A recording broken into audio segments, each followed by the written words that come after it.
da Oh, no. da da Oh, no, you don't. No. I'm not listening. Hello, YouTube, and welcome back to another episode of EcoSwap. Today will be a different sort of episode, a bit more grounded, as I take a shift into real animals and real-world settings. Don't worry, I'm not done with the fictional ideas. There's going to be a pattern that emerges in my schedule over time. Today, we'll be taking the four-winged dinosaur, Microraptor, and placing it in one of, if not the most famous urban environment to exist.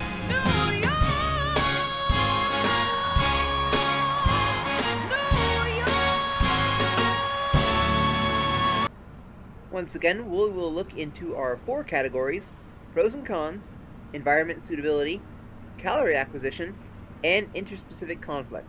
See how the little thief handles the Big Apple.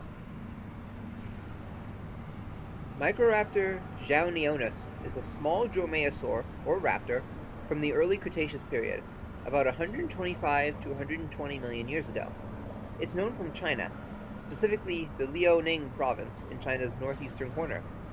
Microraptor fossils hail the Zhutkotao Formation, a smaller part of the larger Zhaoha biota, a huge collection of animals and plants that were preserved under a fine layer of ash.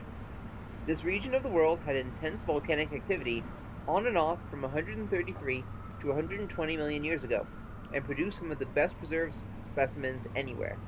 And Microraptor was one of the most abundant animals in its time and place. Almost 300 fossils are known of it, many of which are 100% complete and fully articulated, or positioned how the animal would be in real life. With a wingspan of 3 feet, or 1 meter, a length of about 2.5 feet, or 77 centimeters, and weighing in at 1 to 3 pounds, or 0.5 to 1.4 kilograms, Microraptor is one of the smallest known dinosaurs. Not only were they covered in feathers from head to toe, but on both the hind and forelimbs they sported long, stable flight feathers. Fossils are so well preserved, we have the proteins that determine coloration on these feathers, telling us Microraptor was all black, with iridescent feathers that reflected light at angles. For decades, it was thought Microraptor was only capable of gliding, soaring from places high up to lower down without using powered flight.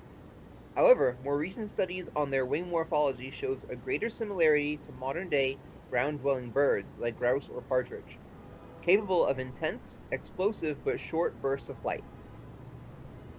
These papers also made a point to mention that Microraptor's arms were poorly equipped for climbing, stabbing another stake into the theory of Microraptor being a glider. Its arm bones and musculature had none of the adaptations for climbing one would expect. Gliding animals cannot gain height by flapping their arms, but they have to take off from a high point and slowly descend. Animals like sugar gliders or flying squirrels need to climb trees before they can launch themselves. Since our fluffy little dino wouldn't be effective at this basic part of gliding, it was probably a true flyer. 2,000 on thermometers, 2,000 surrounding us. Travel 2,000 kilometers to hang out with us. What's up, danger? What's up, danger?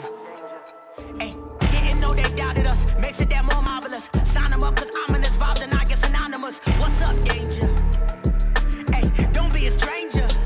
Cause I like high chances that I might lose. I like it all on the edge, just like you. Hey, I like tall buildings so I can leap off of them. I go hard with it no matter how dark it is. I'm insane, but on my toes. I could keep the world balanced on my nose. I had a slumber party with all my foes. Now I wear them like a badge on all my clothes. If I'm crazy, I'm on my own.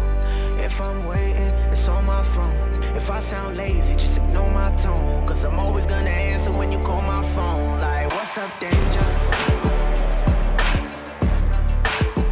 Like, what's up, danger?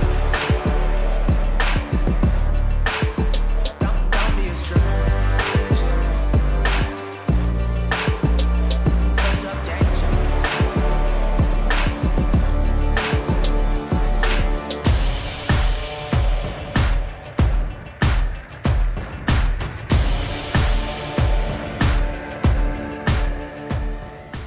The Zhutkotao Formation was a temperate climate in the early Cretaceous.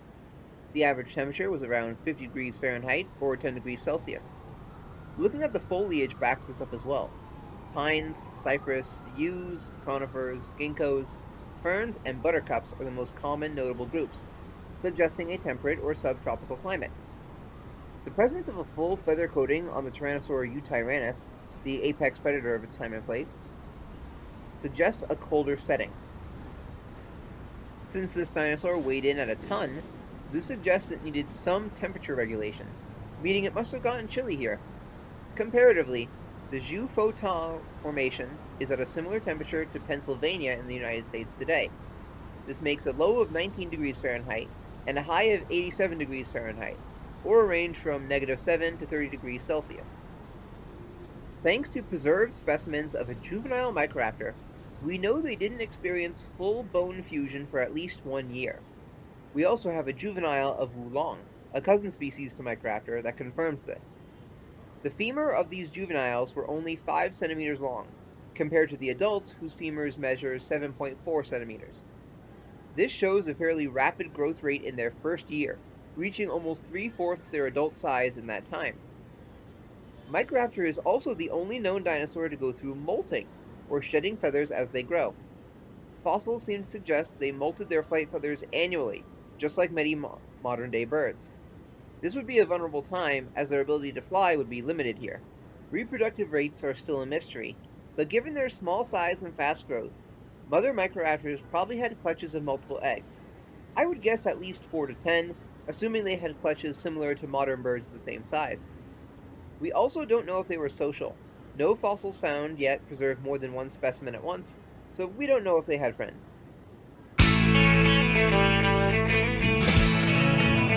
In terms of weaknesses, Microraptor's small size meant it was on the menu for larger theropods of its home time.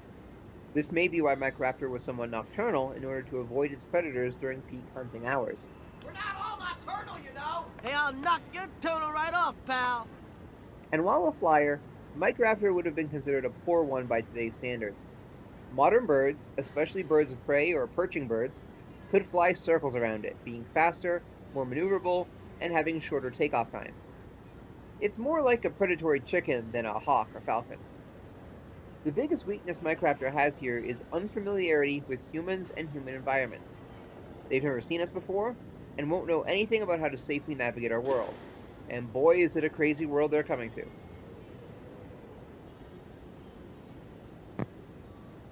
The densest, highest populated, and most diverse city in the United States of America, New York City is one of, if not the most famous city in the world. Officially stolen from the Algonquin peoples, particularly the Lenape, in 1624 by the Dutch East India Trading Company, the area quickly became a trading hub alongside the Hudson River, whose original name has been lost to time. And yes, if you recognize that company name, you'll recall the British version of them from the Pirates of the Caribbean films. And yes, the real-world version is just as, if not worse than they are. In 1664, the English took over the land from the Dutch, and named it after the Duke of York. It was also around this time that the Lenape people were hit hardest by foreign-born epidemics, dropping their population to as low as 200 people. In the early 1700s, its status as a trade hub exploded even more, using the human atrocity known as the Atlantic slave trade to garner profit. It remained this way even after the American Revolution. From 1785 to 1790, it was also the national capital of America. The remaining Lenape were then scammed off the remaining land through extortion, fraud, and deception, in what would eventually be called the Walking Purchase. Over the next 176 years, the Lenape were pushed into reservations west of Ohio or into Canada. The Lenape Nation of Pennsylvania, which is still around to this day, not recognized by the federal government. As I did when I found this out, you can sign a petition to tell Pennsylvania lawmakers to recognize them and do the bare minimum. Go to lenapenation.org and sign the petition, and if you can, please donate to their organization. New York is split into 5 boroughs: Queens, the Bronx, Staten Island, Brooklyn, and Manhattan.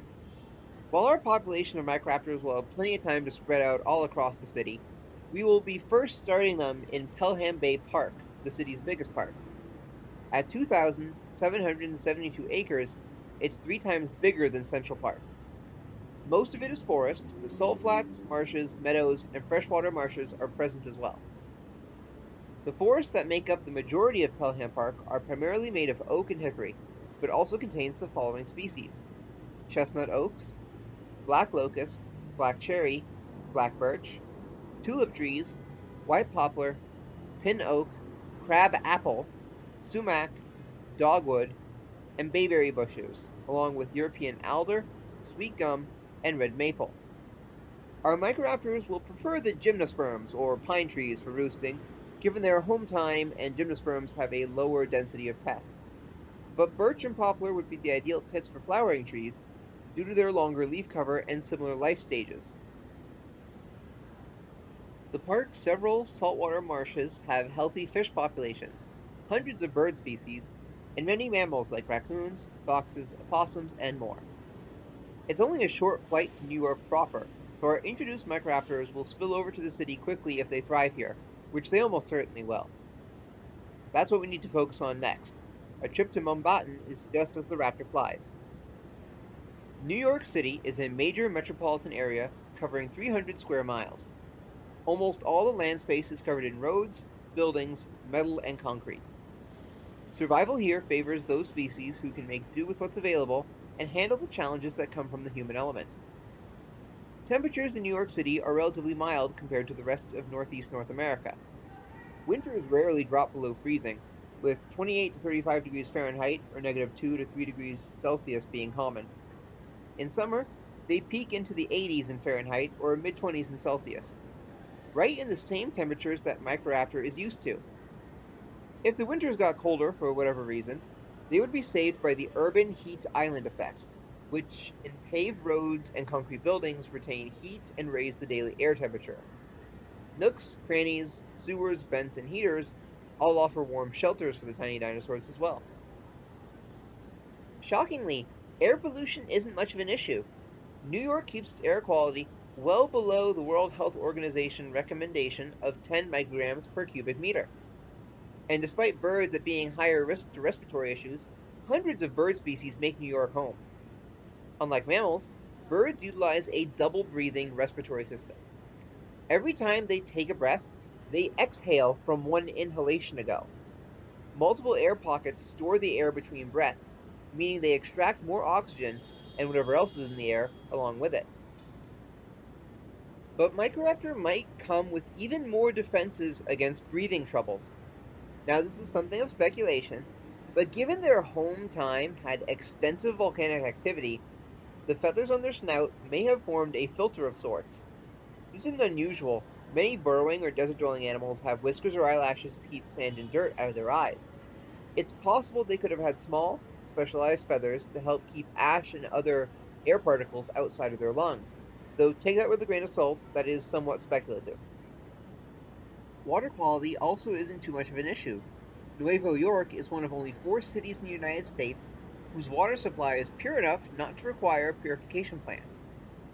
The biggest issue is Microraptor adapting to the new threats of an urban environment and the human structures. Trees are largely replaced by buildings, vehicles, and houses. Having no experience with any of these before, many Microraptors will be killed by traffic alone. This is where the traffic is, this is where the traffic is, this is also where the traffic is, there's traffic here too, and this is where the British stole all of our stuff! Given this inexperience, they will have no initial fear of humans, cars, or other hazards like dumpsters, sewers, buildings, or anything else that could trap and kill them. There will be a steep learning curve, with the most cautious and fearful Microraptors being the most likely to survive. Luckily, their one defense mechanism helps with some of the threats. Since we know Microraptor could erupt in a burst of flight, like a partridge, this response could usually save them from being run over by cars or trampled by the crowds. Everything else will take some getting used to. Air, water, and temperature all being non-issues, and the X factor of dropping into a completely alien biome looming overhead, let's get into the next category. Being a generalist, finding food isn't much of an issue. Small mammals, fish, and birds made up most of Microraptor's diet to begin with. Of course, mice and rats are everywhere, with young squirrels, young rabbits, young muskrats, and chipmunks also being an option. Sparrows, grackles, starlings, robins, ducklings, blackbirds, blue jays, cardinals, catbirds, woodpeckers, mockingbirds, chickadees, juncos, finches, and above all, pigeons, are wonderfully plentiful food sources, So when it comes to hunting, Microraptor is spoiled for choice, though pigeons, being known for interspecies romance, may see the Microraptor in a different light.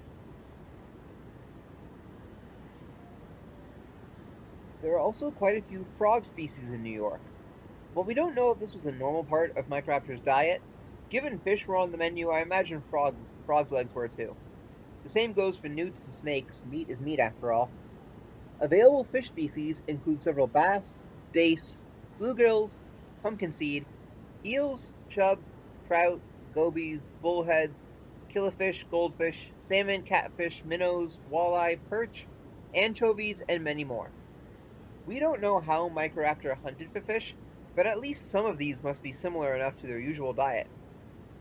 Then factor in human garbage, and food is the last of Microraptor's issues. Sure, they'll have to learn what new things can be eaten and what things can't, but given their generalist natures, I don't see this being a big issue. Some animals can learn by observing other species, so it's plausible Microraptor can do the same, but that's speculative once more. Do you want to learn New York? Yeah. Then I am your master. Okay. Don't cry. Okay. I'd love to make this section longer, but honestly, food will be least of these Dromaeosaurus problems. More concerning will be avoiding becoming food.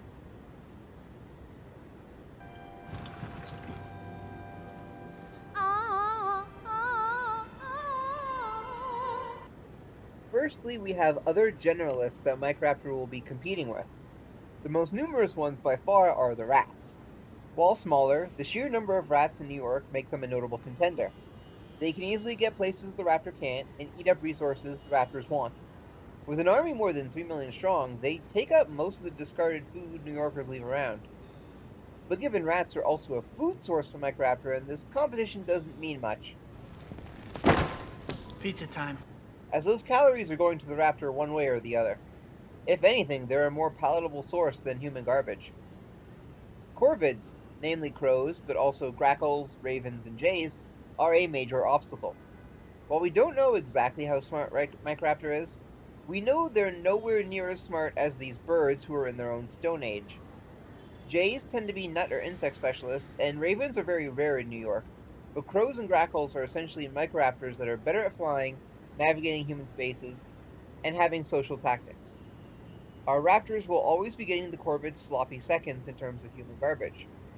The brighter side of this is that corvids aren't as dedicated predators, foraging and scavenging more than actual hunting. This means Microraptor can avoid directly competing with them by relying on its greater hunting skills. Crows and grackles are known to harass and mob potential predators, and Microraptors aren't much, if any, bigger than they are. Corvids will probably heavily discourage the raptors from hunting their young, possibly even killing them if the corvids mob in a group. Because of this, I think the raptors will mostly leave them alone. The Microraptors' nocturnal habits will help, but crows are known to bother owls while they sleep during the day, so maybe crows will just be a Microraptor's worst nightmare. Gulls are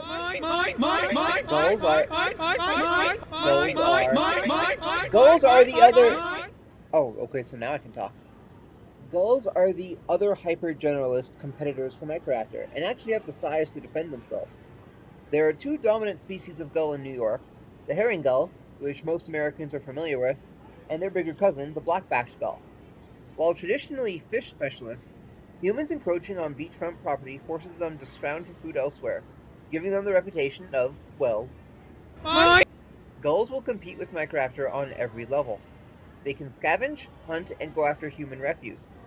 Gulls have even been recorded hunting pigeons, so they can clearly go after game. Once again, though, the nocturnal nature of our dinos will mean direct confrontation is minimal.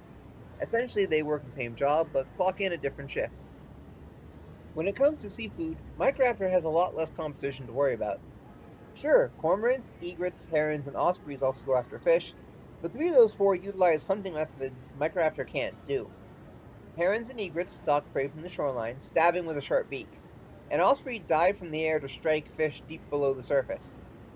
We don't know how Microraptor hunted fish, but since it couldn't do those two things, it may have chased down fish in the shallows or even swam after them like a penguin or a cormorant. Cormorants swim after fish in the water, swallowing prey whole. Not big enough to eat a Microraptor, though that won't stop them from trying. Cormorants may compete for the same fish. But once again, Microraptor was nocturnal, while cormorants are daytime hunters. When it comes to hunting small birds and large insects, Microraptor has two competitors, kestrels and merlins. Both these falcons are significantly smaller, and if anything, Microraptor could add them to its own menu, if it can catch them. Both falcons are faster and more agile, so it's mostly going to be competition for food. Finally, we have raccoons and opossums, which compete with Microraptor for small game and human garbage. But additionally, they are large enough to prey on Microraptor should the dinosaur ever be careless enough to be grabbed. Both mammals outweigh them heavily, and even the raptor's sickle claw wouldn't be enough to turn the tides, though it could certainly dissuade them. Luckily, both are quite slow, and Microraptor is more than capable of outrunning them on the ground or simply taking off. Which leads us to the predators. That's right, I'm a vicious bird of prey. In its home time, Microraptor had to deal with large, cat-sized mammals like Reptinomammus, and small theropods like the Tyrannosaur D. Long. In the trees and in the air, its larger cousins like Changraptor and Sinornithosaurus could both threaten it, as could the occasional pterosaur. This may have fueled Microraptor's nocturnal nature. In New York, the ground predators are mostly the same: foxes, coyotes, and the aforementioned raccoons and possums. These fill the same role as the small theropods and large mammals Microraptor is used to, and our raptors probably had behaviors to avoid them. These defenses would have been just as effective here as they were in the Cretaceous, with the only caveat being these predators prefer to hunt at night. A large number of hawks, eagles, falcons, and owls called the city skyline home. All of them are faster and more agile than Microraptor could ever be. But luckily our raptor is just as big or bigger than most, and most of them are diurnal, or they spend most of their time hunting during the day. So encounters will be rare, and Microraptor is big enough to make them think twice. The bird specialists, like the Coopers and sharp-shinned hawks, are much smaller and could only threaten young raptors. The only owl that matches Microraptor's weight is the great horned owl, which prefers mammals to birds as prey anyway. Like, really prefers mammals. They make up 87% of its diet, with birds only being 6%.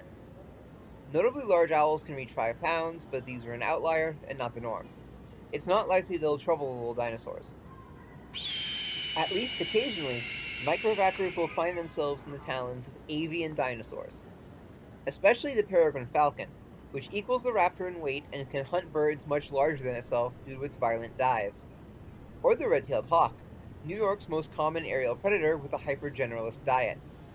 They prefer mammals, but will occasionally eat birds as well. Both these birds are the primary aerial threat to our dinosaurs, and if targeted during the day, they could easily take one down. But I want to make clear, most predators don't go after prey their own size and equipped with large talons. Peregrine falcons can punch above their weight class, going after geese and pelicans, but they can only do this in a dive when they're at their most powerful. Peregrines rely on the dive strike, using their abdominal notch, or the little dip in their beaks to secure the kill. Stop!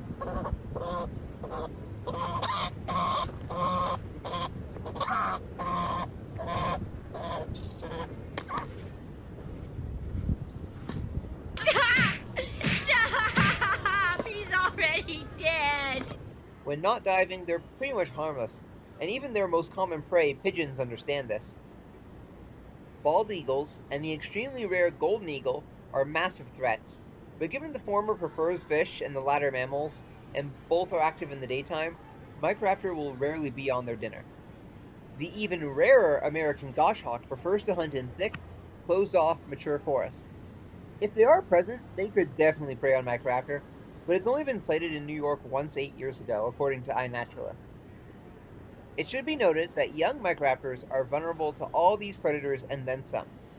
But with a fast growth rate and assumed fast reproductive rate, the adults should be able to replenish their stock quickly.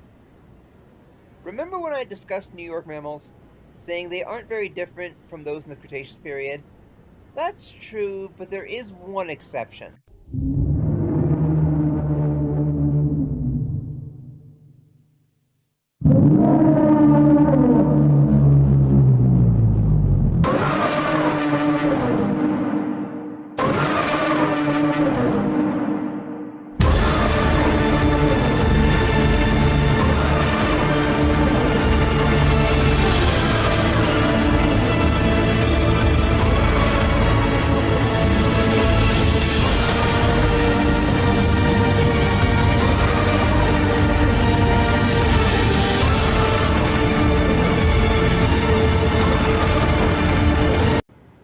are some of the deadliest predators for their own weight class, and have wiped out dozens of species of birds, lizards, and small mammals.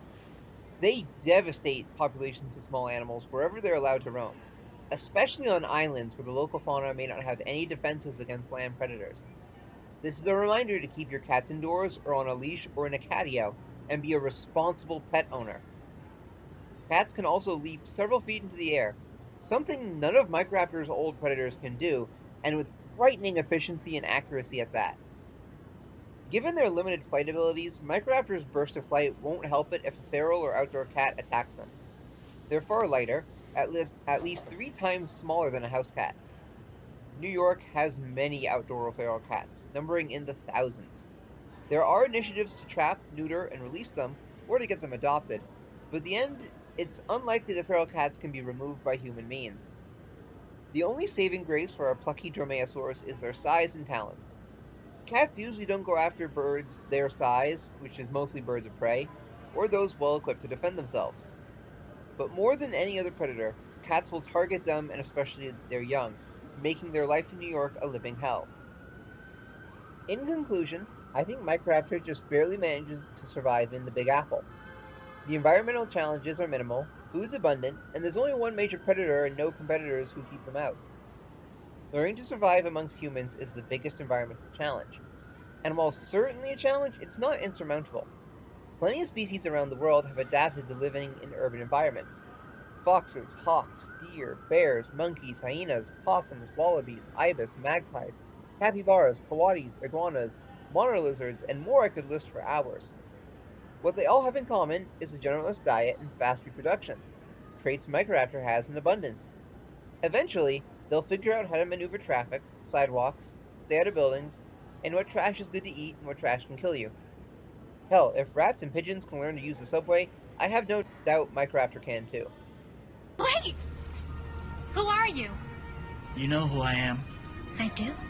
Your friendly neighborhood. Microraptor.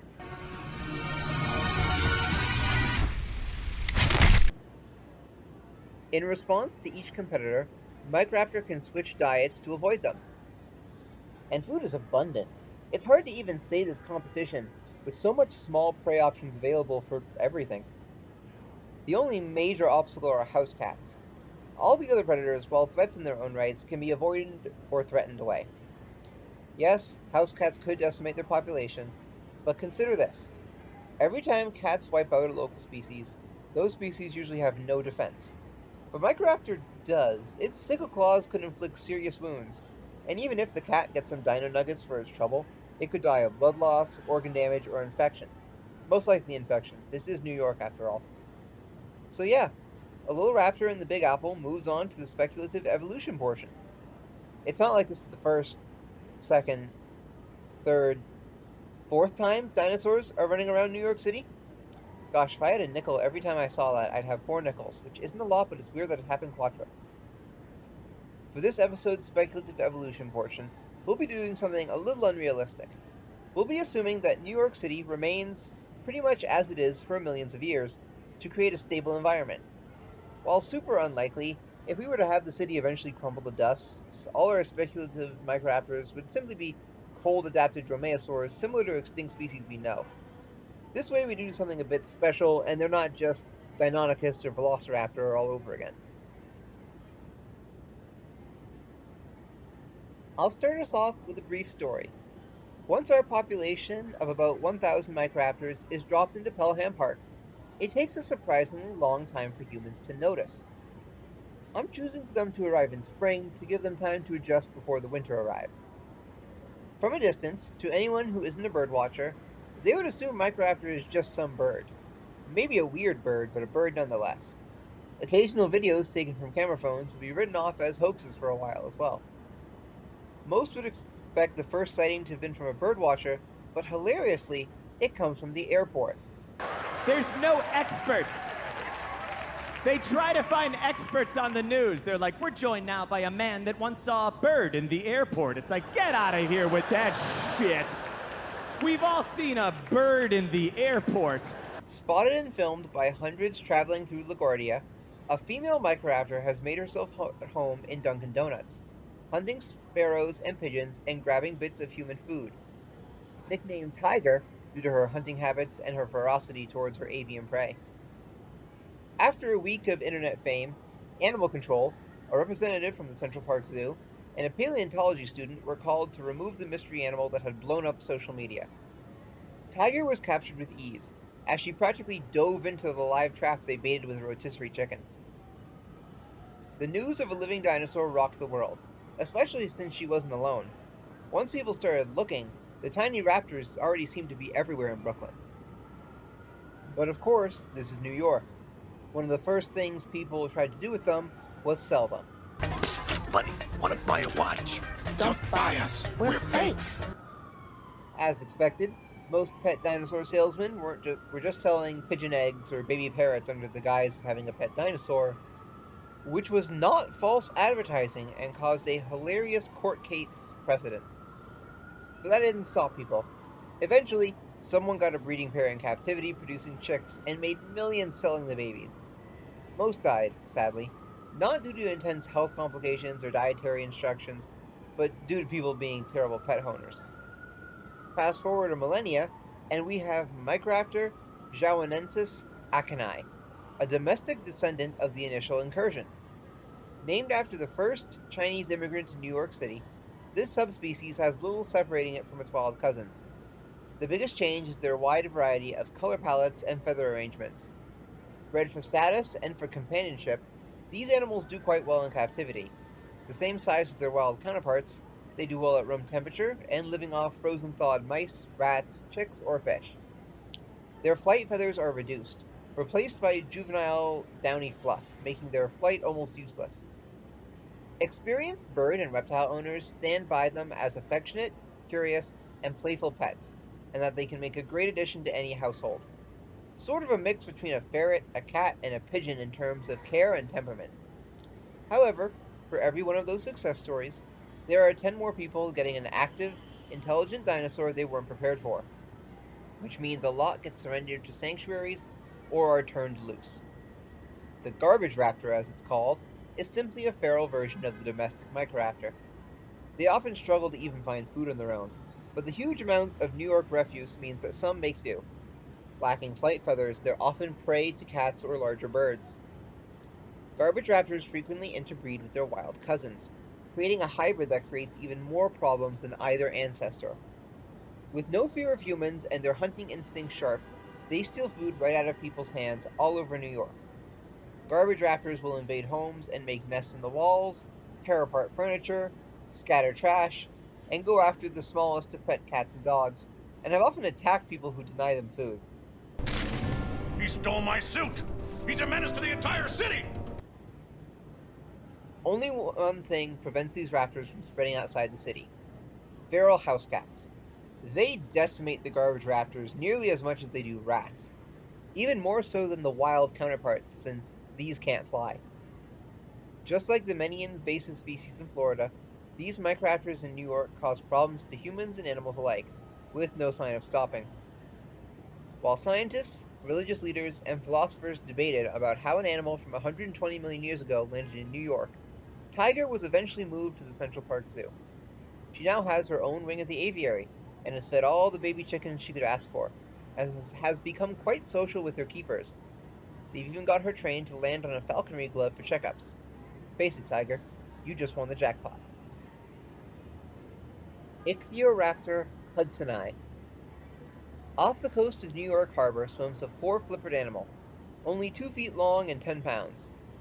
At first glance, one might think it was a tiny plesiosaur from the Jurassic. But this dromaeosaur has gone the way of the penguin, adapting to a marine lifestyle. Ichthyoraptor hudsoni swims all the way up to the coast of Maine and all the way down to South Carolina. Relying on speed and agility to chase small fish, they have taken up the niche of a now extinct bird that once dwelled in the Atlantic, the auk. Like a northern hemisphere penguin, these flightless microraptors nest on small islands along the coast or at wide river mouths. Some even nest on buoys. Ichthyoraptor avoids competition with other marine birds by diving deeper and chasing fish over longer distances, more like a seal or otter. It was competition on the land, even with members of their own kind, that force their ancestors to rely more and more on the bounty of the sea. Pairs mate for life, and while eggs are incubating, at least one will remain to lay over them. The other partner feeds, bringing food back for their nestmate. Clutches number 2 to 3, though often only one chick will reach adulthood. While they have avoided the competition of the land, this has made them vulnerable to ocean predators. Dolphins, porpoises, groupers, tuna, small sharks, and seals all prey on Ichthyoraptor. Various birds and small mammals will target their young and eggs, and anything bigger than a cat on land can take an adult. Their diet includes small fish, squid, shrimp, and other crustaceans. While marine, they don't venture more than a few kilometers from shore, still tied to land to reproduce. However, they sometimes hitch rides on fishing or tanker ships, still retaining their ancestors' claws for digging in sand or clutching prey, and this allows them to grip onto boats for miles. This has resulted in Ichthyoraptor's distribution expanding over time, which opens many more possibilities. Chinchisaurus C. Millions of years after Ichthyoraptor arrived in the South China Sea, their descendants have taken over a niche left empty due to ocean currents. There are no pinnipeds, seals, sea lions, and walruses, in the Indian Ocean. This is due to warm waters without cold currents feeding into it. As such, the niche for a seal-like animal is available. Chinchisaurus C, or Qingxi's lizard of death, is a 6-foot or 2-meter-long predatory marine dromaeosaur that has become fully aquatic. With thick, powerful jaws, they crush snails, clams, oysters, and their favorite prey, nautiloids. These shelled mollusks had few natural predators before the arrival of Chinchisaurus. Unlike their ancestors, who were forced to return on land to breed, this animal has managed to evolve live birth, unheard of in a bird. This miracle is accomplished by a complex field development, where the fetus actually stops developing but isn't birthed for an extra 2 months. This allows enough time for the mother's uterus to break down and reabsorb the calcified egg. If the egg was laid in water, the infant would drown. But the egg, especially the yolk, is still needed for the embryo to grow. If the egg broke inside the mother's body, the hard shells could cause internal bleeding, or even cut into the infant. So after millions of years, an extremely late birth mutation developed. Gestation now takes almost 8 months, and females only give birth to a single chick. However, given its longer development, the young come out able to swim and hunt. Their mother will still care for them for several years though, investing a great amount of time in their young. Despite their strong parental care, adults aren't particularly social. They gather in the fall to breed, but spend the rest of the year alone or in pairs. Even in an ocean of mammals, the dinosaurs have finally returned to stake their claim on the seas. Microraptor Fuzhou. Back in New York City, the subway tunnels form a subterranean environment with stable climate and fewer predators, as long as one can avoid the unstoppable power of the trains. Rats are experts at this, and many rely on the subways and sewers as a refuge. So it comes to no surprise one population of Microraptor adapted to take advantage of this. Microraptor Fuzhou is slightly smaller than its above-ground kin, weighing only 1.5 pounds at adulthood. They prey on bats, rats, mice, roaches, and other large insects. Their larger eyes make them adept at navigating the dark tunnels and corridors. But on top of that, large, whisker-like feathers branch out from their snout. Like the whiskers of a mammal, this allows Microraptor to sense vibrations in the air. Not only can this help the raptor find prey, but they give them a leg up in sensing oncoming trains. They have lost some pigmentation due to the dark underground, but more importantly is their disc-shaped head feathers. Like those of a barn owl, these feathers cup sound traveling in the air, directing it to their ears. With this sensory array, Microraptor is impossible to sneak up on or surprise while awake. It's rare to see one, even though they inhabit human spaces almost exclusively. Microraptor Fuzhou nest in tiny alcoves, indentations, or in maintenance tunnels. They raise their young here in the darkness. Oh, you think darkness is your ally? You merely adopted the dark. I was born in it, molded by it. I didn't see the light until I was already a man. By then it was nothing to me but blinding. Chicks are hatched in the spring and fed by both parents for about a year, at which point they become independent. Like many New York animals, these raptors have learned to use the trains to travel. Braver individuals will sit on bars or under seats inside the trains, but most ride along the outside, clinging to rivets in the frame or perched between cars. Unlike garbage raptors, Carapenaraptor has a much safer, softer relationship with humans. Shy by nature, they avoid people when they can, and if approached, will freeze or flee. They almost never bite, and in the few instances people were cornering them in a subway train, which to the locals of New York were asking for it. While able to defend themselves from predators, these subway surfers are limited to the tunnels due to greater threats above ground. They stand little chance of repelling cats, foxes, hawks, falcons, or owls due to their smaller size, and they rely more on climbing than flying, limiting their escape options.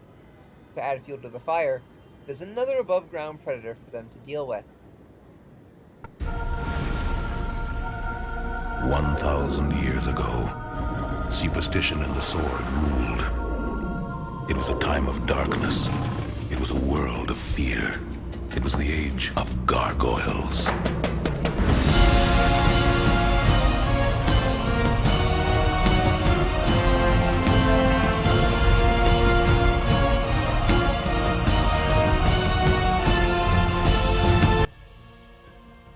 Garguloraptor lenape.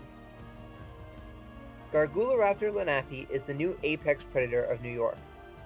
15 pounds, or 7 kilograms, with a 3-foot or 1 meter wingspan, and a length of nearly 6 feet, or 2 meters. These raptors are 5 times larger than their ancestors. They make their homes on the very skyscrapers that define the city. Too big to fly, their large, sharp claws make climbing the metallic towers a breeze. Even if they lose their grip, Garguloraptor can glide, softly descending to other rooftops or alleyways below. They prefer concrete structures, but a few have been found nesting on buildings of metal and glass. Garguloraptors lost the ability to fly due to intense competition. So many birds are better flyers in the modern age, few niches, especially for a predatory raptor, were left. So instead of direct competition, they utilized their sharp claws as climbing picks and an executioner's axe. Their prey encompasses nearly every animal in New York. Pigeons make up most of their diet, but other small birds, rodents, frogs, small hawks, cats, other microraptors, and even small dogs are on the menu. Residents of New York are encouraged to keep their pets off balconies, especially in springtime, when Garguloraptors have chicks to feed. While they can hunt on the ground, they prefer to strike from above. When they pick a target, they will climb up until they were directly above it as they can be, and drop. Spreading their wings and feathers at the last second like a parachute, they collide with the prey talons first.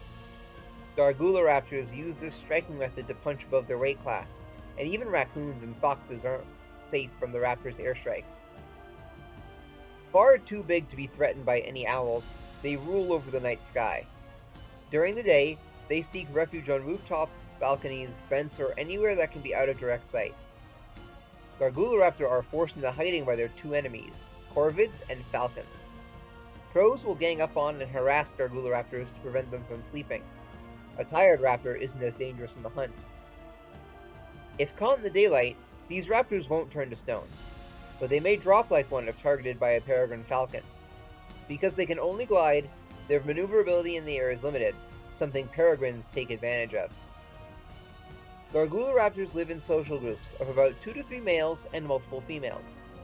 They all hunt solo, but return to dens to groom each other, mate, raise young, and even share excess food.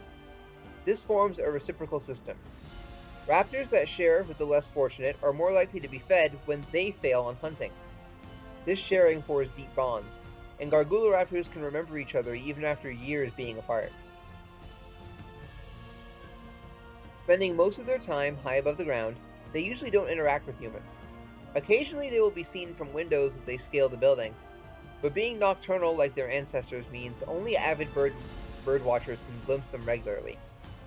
But if you're lucky, you can see one soar over the streets at night, searching the city that never sleeps for a midnight snack. If cornered, They're more likely to flee than fight, and injuries inflicted by Garguloraptors are rare. Far more likely you'll hear one. Their cries to declare claims of territories or mates can be heard even over the nighttime din of New York.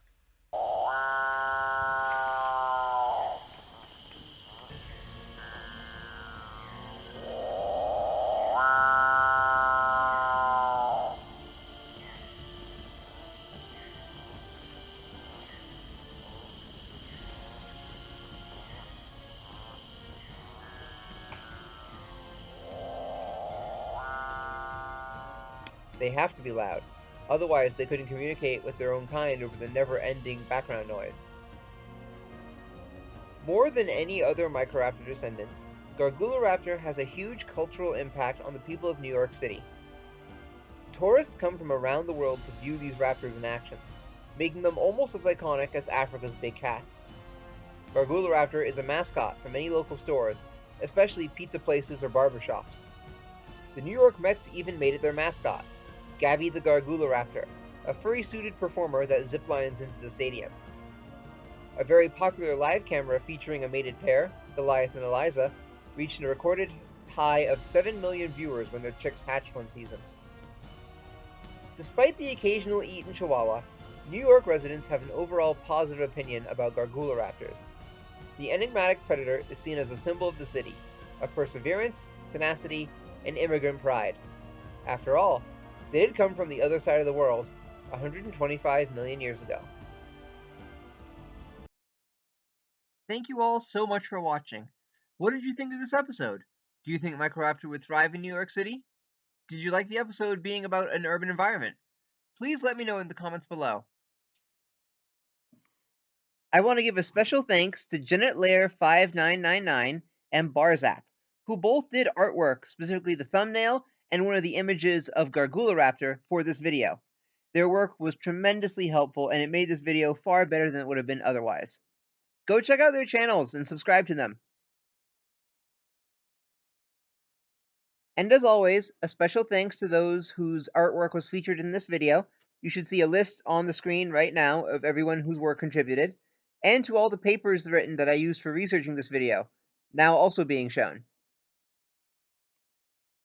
As always, make sure to like, comment, and subscribe, and I'll see you all in the next video.